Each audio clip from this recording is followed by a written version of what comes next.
hydrogen-powered aviation. What if I told you that in 10 years, you could fly from London to Paris on a plane that produces absolutely zero carbon emissions, and the only thing coming out of the engine is literally drinking water? Sounds impossible, right? Well, major airlines are already placing billion-dollar bets on it.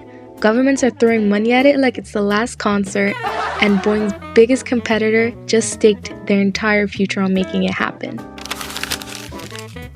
Let's start with the elephant in the room, or should I say the CO2 cloud in the sky. Every time we burn just 1 kilogram of jet fuel, we're essentially throwing away 3.15 kilograms of carbon dioxide into the atmosphere. Yeah, you heard that right. We get more CO2 out than fuel we put in. Since 1990, aviation emissions have literally doubled from 0.5 billion tons to over 1 billion tons annually. That's like adding 200 million cars to the roads every single year. Currently, aviation accounts for 2 to 2.5% of global CO2 emissions.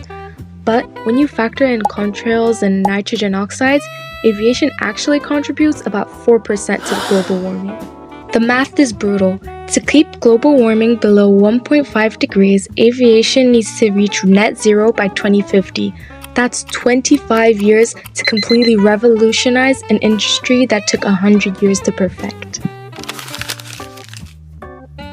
So, what exactly is hydrogen? Well, it makes up 75% of all ordinary matter, and it's been around since about 380,000 years after the Big Bang. It's the simplest element on the periodic table, just one proton hanging out with one electron. Here's the game changer that'll blow your mind. Hydrogen contains zero carbon. That means when you burn it or use it in fuel cell, you're getting exactly zero CO2 emissions. The only byproduct? Water. Literally just H2O. Hydrogen packs about 120 megajoules per kilogram. That's roughly 3 times more energy than jet fuel by weight. Combined with fuel cells, hydrogen systems deliver about 4 times the energy per kilogram compared to batteries. While hydrogen is amazing by weight, it's absolutely terrible by volume. At normal pressure, hydrogen gas takes up about 3 times more space than jet. It's like trying to pack a week worth of clothes in a backpack. Technically impossible, but you'll need some serious engineering. Now for the exciting part.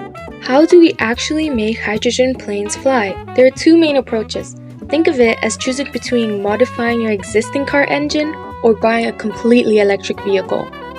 Method number 1. Hydrogen combustion. This is basically taking your standard jet engine and changing it to burn hydrogen instead of kerosene. Rolls-Royce has already proven this works by testing hydrogen in their Pearl 15 engine. The performance was nearly identical to kerosene.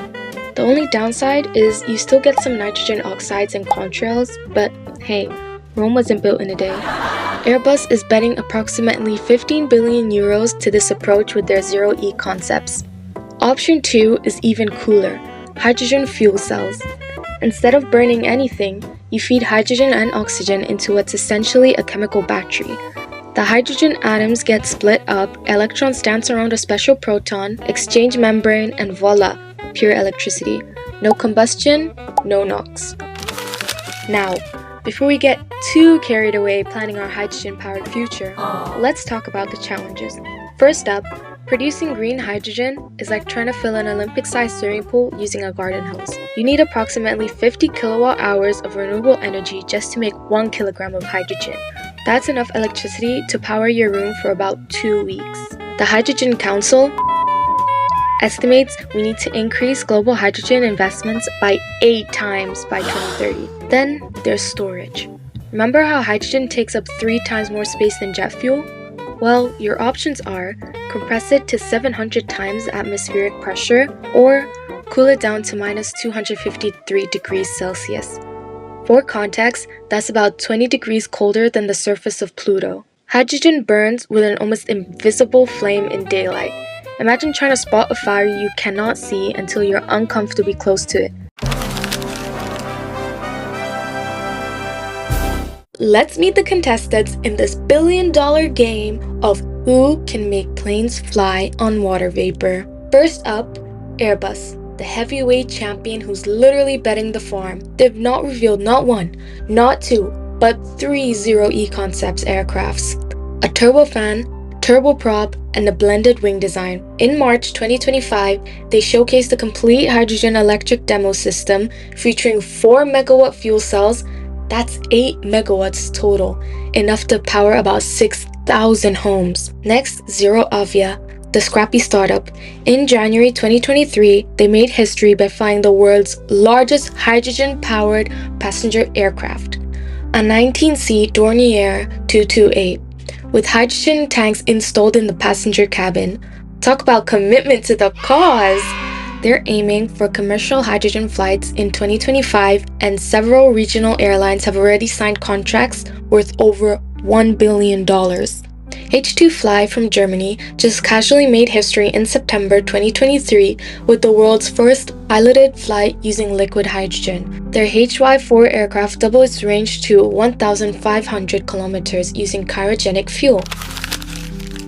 So, what does the future actually look like? Industry roadmaps are converging on one magic year, 2035. That's roughly 10 years from now. The World Economic Forum predicts that by 2035, hydrogen fuel cells will power mid-range flights, while hydrogen combustion aircraft tackle long-haul routes. So, what does this mean for you as future aviation professionals? It means new job titles such as cryogenic system engineers, hydrogen safety specialists, and fuel cell maintenance technicians. The aviation job market is about to get a whole lot interesting. The industry is essentially rebuilding itself from the ground up, and that hasn't happened since we figured out jets were faster than propellers. So, whether you're studying aerospace engineering, eyeing pilot training, or just starting your aviation career journey, keep your eyes on hydrogen. This isn't just the future of clean aviation. This is the future of aviation, period.